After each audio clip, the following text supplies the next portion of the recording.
Shalom, Bapak Ibu Saudara yang terkasih dalam Tuhan, kita bersyukur di pagi hari ini diberi kesempatan memuji, menyembah, memuliakan Tuhan dan akan membaca merenungkan firman Tuhan. Pembacaan firman Tuhan dari Imamat pasal 21.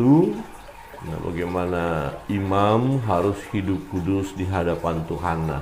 Peraturan-peraturan yang ditetapkan oleh Allah kepada imam-imam itu bertujuan supaya imam itu menjaga hidup kudus di hadapan Allah, karena mereka sebagai perantara antara Allah dan umat. Jadi mereka berhadapan dengan Allah dan haruslah hidup kudus di hadapan Tuhan.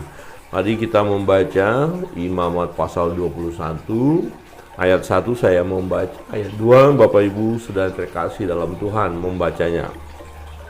Kita akan baca secara bergantian. Kudusnya para imam. Tuhan berfirman kepada Musa, berbicaralah kepada para imam, anak-anak Harun, dan katakanlah kepada mereka, seorang imam janganlah menajiskan diri dengan orang mati di antara orang-orang sebangsanya.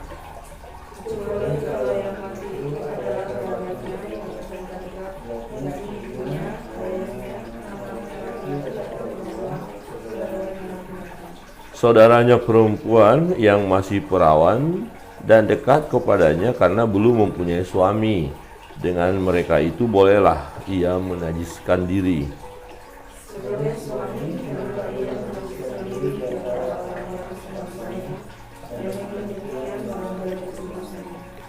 Janganlah mereka menggundul sebagian kepalanya, dan janganlah mereka mencukur tepi janggutnya, dan janganlah mereka menggoresi kulit tubuhnya.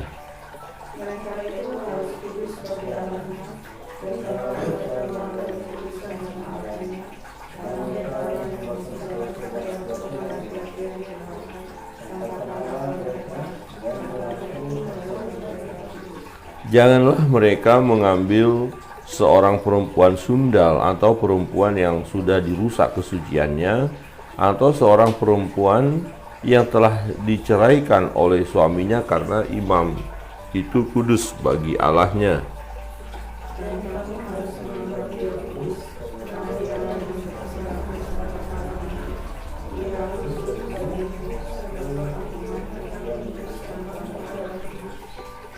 Apabila anak perempuan seorang imam membiarkan kehormatannya dilanggar dengan bersundal, maka ia melanggar kekudusan ayahnya, dan ia harus dibakar dengan api.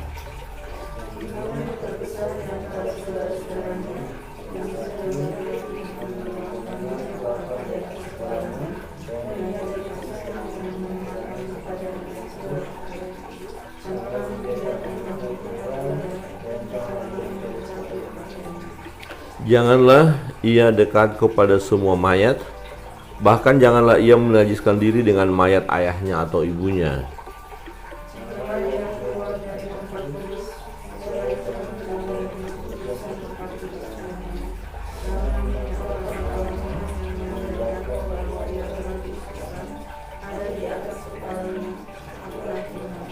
Ia harus mengambil seorang perempuan yang masih perawan.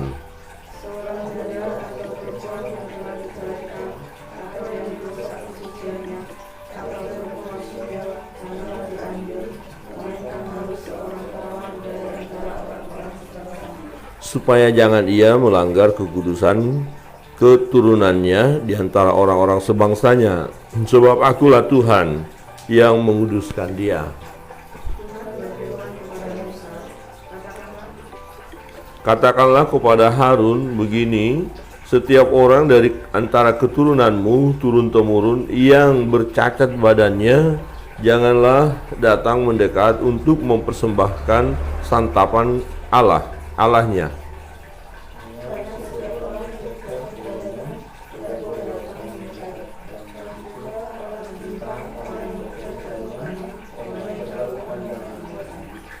Orang yang patah kakinya atau tangannya,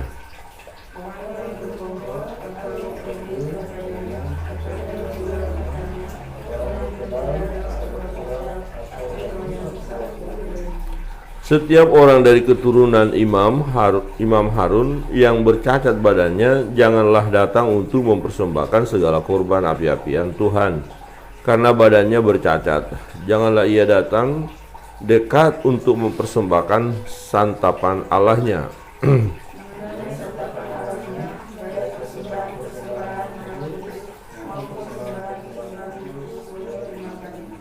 Hanya janganlah ia datang sampai ke tabir, dan janganlah ia datang ke mesbah, karena badannya bercacat, supaya jangan dilanggarnya kekudusan seluruh tempat kudusku, sebab akulah Tuhan yang menguduskan mereka bersama-sama. Demikianlah Musa menyampaikan firman itu kepada Harun serta anak-anaknya dan kepada semua orang Israel. Amin. Demikian jauh pembacaan firman Tuhan. Bapak Ibu Saudara yang terkasih dalam Tuhan, kita melihat bagian ini ada banyak sekali ya aturan kepada imam ya, kepada keturunan Harun, karena mereka akan mengadakan korban kepada Allah, akan melaksanakan atau memimpin upacara ya untuk dalam ibadah itu, dan mereka harus kudus. Jadi tujuannya adalah supaya imam-imam itu kudus di hadapan Tuhan. Nah, pertama kita melihat bahwa imam-imam itu harus kudus dan tidak boleh menyentuh mayat. Ya. Jadi kalau ada orang meninggal ya dan orang itu bukan kerabatnya ya, atau umat saja, tidak boleh. Nah, ini imam tidak boleh bersentuhan dengan mayat. Nah, tapi kalaupun akhirnya harus bersentuhan dengan mayat, yang diizinkan hanya orang yang terdekat, keluarga, dan itu pun dia tetap najis. Jadi misalnya orang yang dia kasihi meninggal, dia tersentuh dengan mayat itu, ya, dia najis, ya boleh. Tetapi kalau orang lain tidak boleh bersentuhan pun tidak boleh, harus dia menghindar atau tidak boleh dia bersentuhan dengan mayat. Nah, tujuannya apa? Kalau kita lihat ayat 6, ya dikatakan mereka itu harus kudus bagi Allahnya, dan janganlah mereka melanggar kekudusan nama Allahnya, karena merekalah yang mempersembahkan segala korban api-apian Tuhan, santapan Allah mereka, dan karena itulah harus mereka kudus. Nah, tujuannya karena mereka memiliki tugas ya berhubungan dengan Allah. Jadi mereka harus kudus. Nah, juga dalam hal mereka dalam pernikahan mereka harus benar juga. Ya, tidak boleh mengambil yang tidak perawan, tidak boleh mengambil ya janda-janda, tidak boleh mengambil ya yang mengalami atau yang sudah tercemar. Ya, jadi aturannya ada di sana. Nah, bahkan juga ya imam besar, ya itu nggak sembarangan. Imam besar yang terpilih harus benar-benar bersih, harus benar-benar kudus. Jadi ini menunjukkan orang yang berhadapan dengan Allah memang harus kudus, ya, karena tugas tanggung jawab yang besar yang harus dia kerjakan di hadapan Allah. Dan juga kita lihat ya bahwa orang yang cacat, kalau tubuhnya cacat, tidak diperkenankan untuk memimpin ibadah itu, tidak diperkenankan untuk masuk ke kemah suci itu, bahkan ke belakang tabir itu tidak boleh ya, dan itu melanggar kekudusan Allah. Nah, keturunan imam-imam Harun yang cacat tetap bisa menikmati persembahan ya, tetap menikmati, boleh makan makanan yang selayaknya untuk imam-imam. Tetapi kalau dia sendiri untuk mempersembahkan korban itu tidak boleh, karena dia cacat ya. Jadi bersentuhan dengan mayat tidak boleh, pernikahannya harus benar ya, harus dengan orang yang perempuan yang benar ya, kemudian rumah tangganya harus benar, bahkan anaknya perempuan saja kalau bersundal anak perempuan ini, anak ini telah melanggar kekudusan ya ayahnya sebagai imam, maka anak itu harus dilenyapkan ya, anaknya harus. Jadi keluarga ya harus benar, karena tugas yang harus dia emban ini tidaklah mudah ya. Ya, saudara yang terkasih dalam Tuhan, seorang imam ini adalah tugas yang mulia, ya, tugas yang tidak mudah, tidak boleh asal-asalan.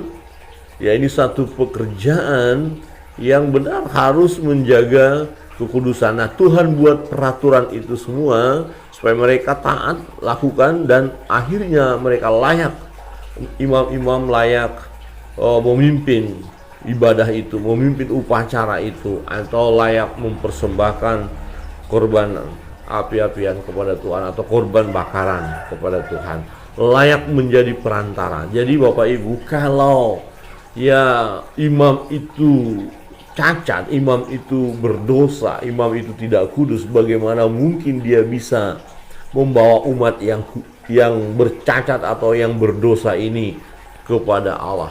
Dia sendiri tidak kudus, bagaimana mungkin dia bisa membawa persembahan daripada umat kepada Allah atau menjadi perantara umat dengan Allah? Jadi perantara itu harus kudus. Perantara, imam itu perantara antara umat dengan Allah. Dia harus kudus, dia harus menjaga kekudusan hidupnya. Peraturan-peraturan tadi ya untuk menjaga kekudusan hidup ini peraturan dari Allah sendiri. Ya, kita nggak perlu bertanya mau nggak mau kok mayat, emangnya masalah apa dengan mayat? Tidak dijelaskan, tetapi mayat itu menjadi satu kenajisan bagi imam. Ya, ada kelompok-kelompok tertentu juga ya, kalau dia tokoh dalam spiritual, pemimpin rohani, ya tidak boleh bersentuhan dengan mayat ya. Jadi itu mayat itu najis ya. Dan kita lihat dalam bagian ini juga hidup harus benar di hadapan Allah, hidup pribadi daripada seorang imam, dan tidak boleh cacat ya. Jadi tidak boleh cacat fisiknya. Ya, secara fisik jasmaninya nggak boleh cacat. Ya, wah ini luar biasa ya. Berarti tujuannya adalah ya harus sempurna, sebab dia imam sedang berhubungan dengan Allah. Jadi seseorang yang berhubungan dengan Allah, apalagi dia perantara, imam itu perantara, pendoa syafaat istilahnya, membawa umat kepada Allah, dia harus kudus dan harus terus menjaga hidup kudus di hadapan Allah. Nah, satu pribadi yang sempurna, ya, yang menjadi imam besar kita, ya kita mengerti siapa dia, dan itulah yang sempurna, yaitu Yesus Kristus. Dia adalah imam yang sempurna, betul-betul dia tak bercacat, tidak berdosa, ya kudus. Bukan hanya sebagai dia imam itu, tapi dia pun menjadi kurban yang sempurna. Dia menjadi kurban yang sempurna. Jadi kita memiliki ya imam besar, imam yang sempurna, imam besar menurut peraturan Melkisedek. Jadi imam inilah yang melayakkan kita di hadapan Allah. Ya, kita bersyukur bahwa peran imam-imam dalam PL yang harus menjaga kekudusan dan lain sebagainya telah digenapi, ya, disempurnakan oleh Yesus Kristus. Jadi dengan kematian Yesus Kristus di kayu salib, ya kita orang yang percaya kepada Dia, ya tentu tidak lagi mengikuti pola-pola dalam PL, dalam ibadah harus ada korban ini, korban itu, tetapi prinsip kekudusan hidup harus. Ya, jadi kita tidak boleh karena kita udah percaya Yesus, ya melakukan dosa nggak apa-apalah, tidak. Rasul Paulus pernah mengingatkan bahwa jangan kita menyalahgunakan kasih karunia Allah, ya. Karena kita sudah diselamatkan Tuhan, kita percaya, kita yakin dosa-dosa kita sudah diampuni oleh Tuhan, dosa masa lampau dan dosa yang akan datang pun pasti diampuni oleh Tuhan. Nah, oleh karena pemahaman kita seperti itu, tapi pelaksananya salah, berarti kita lakukan dosa saja, nggak apa-apa, toh nanti akan diampuni kok. Nah, itu keliru. Jangan sesat, Tuhan tidak dapat kita permain-mainkan. Ya, betul dosa kita sebelum kita percaya Yesus, dosa lampau itu diampuni. Bahkan dosa yang akan datang pun diampuni oleh Yesus di kayu salib itu. Tetapi tidak berarti ini menghalalkan kita untuk melakukan dosa, tidak. Ya, tetapi kelemahan kita secara manusia memungkinkan kita lagi jatuh dalam dosa, tetapi Tuhan mengampuni itu. Tuhan menyelesaikannya bagi kita. Kita bersyukur bahwa imam yang sempurna, imam yang maha kudus itu telah menyempurnakan ya dalam hidup kita, sehingga kita dapat berhadapan dengan Allah, kita dapat datang kepada Tuhan. Prinsip hidup adalah secara khusus pelayan-pelayan Tuhan. Kalau kita melihat di sini, imam-imam ini adalah pelayan-pelayan Tuhan yang menjabat sebagai hamba Allah, pelayan dan memimpin ibadah, memimpin umat, ya, pelayan atau pemimpin rohani. Dia harus tetap menjaga hidup kudus di hadapan Allah. Ya, tidak berarti kalau sekarang orang yang kita kasihi meninggal kita pegang, kemudian kita berdosa atau najis, tidak. Ya, tetapi dalam PL diatur sedemikian rupa, prinsip kekudusan itu yang tetap harus kita pertahankan. Karena apa? Karena Allah yang kita sembah adalah Allah yang kudus. Allah kita tidak berubah. Allah yang kita sembah tidak berubah. Allah dalam perjanjian lama dan dalam perjanjian baru itu Allah pribadi yang satu, itu yang kita sembah. Dia yang kudus. Jadi prinsipnya ketika kita menyembah Allah, kita haruslah dalam kekudusan. Di ayat 6 berkata, mereka itu harus kudus bagi Allahnya, dan janganlah mereka melanggar kekudusan nama Allahnya, karena merekalah yang mempersembahkan segala korban api-apian Tuhan, santapan Allah mereka, dan karena itu haruslah mereka kudus.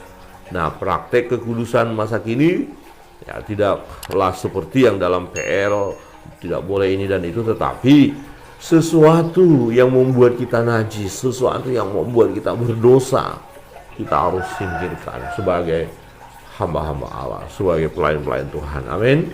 Jadi pelayan Tuhan tidak boleh sembarangan. Ya, bagaimana kita melayani Tuhan, tapi sebelum melayani kita mabuk-mabukan dulu, ya. Misalnya malam minggu kita pesta pora, mabuk-mabukan. Hari Minggu kita melayani, kita jadi pemain musik, kita menjadi pemimpin pujian, kita menjadi pengkhotbah hari Minggu, padahal malam Minggu mabuk-mabukan. Ya, itu tidak berkenan di hadapan Allah. Jadi kalau kita mau memimpin ibadah, memimpin puji-pujian atau bermain musik untuk ibadah itu, ya jaga hidup kudus, ya. Tetapi bukan hanya pada saat mau melayani baru kita, oh ya karena besok saya melayani, hari ini saya harus menjaga hidup kudus. Tapi hari-hari sebelumnya kacau. Tidak. Jadi perbuatan-perbuatan dosa ya yang masih menempel dalam hidup kita harus kita selesaikan. Jadi ada terus pemberesan di dalam diri kita, ya. Terus menerus kita dibaharui, itu harus kita lakukan. Kiranya kebenaran firman Tuhan ini menolong kita untuk menjaga hidup kudus di hadapan Allah semua umat, ya. Tetapi secara khusus dalam bagian pembacaan kita saat ini untuk imam atau pemimpin rohani. Ya, apa jadinya pemimpin rohani kalau hidupnya tidak kudus di hadapan Allah? Bagaimana orang yang akan dipimpinnya? Ya, jadi pemimpin rohani itu panutan, contoh. Dan itu harus kita bisa buktikan sebagai pemimpin rohani, pemimpin umat. Ya, harus mempertanggungjawabkan hidup yang kudus di hadapan Allah, baru bisa dia menjadi contoh, menjadi teladan. Nah, bagaimana saya mengajarkan orang lain untuk hidup kudus sementara saya sendiri hidupnya tidak kudus, ya tidak akan jadi berkat. Jadi dimulai daripada kita sebagai pelayan-pelayan Tuhan. Tuhan Yesus memberkati kita, terus selamat melayani, semangat melayani, terus setia melayani Tuhan, dan pertahankan hidup kudus di hadapan Tuhan supaya kita dapat menjadi teladan bagi umat Tuhan. Tuhan Yesus memberkati kita. Kita akan masuk dalam doa-doa kita. Sebelumnya kita naikkan satu pujian.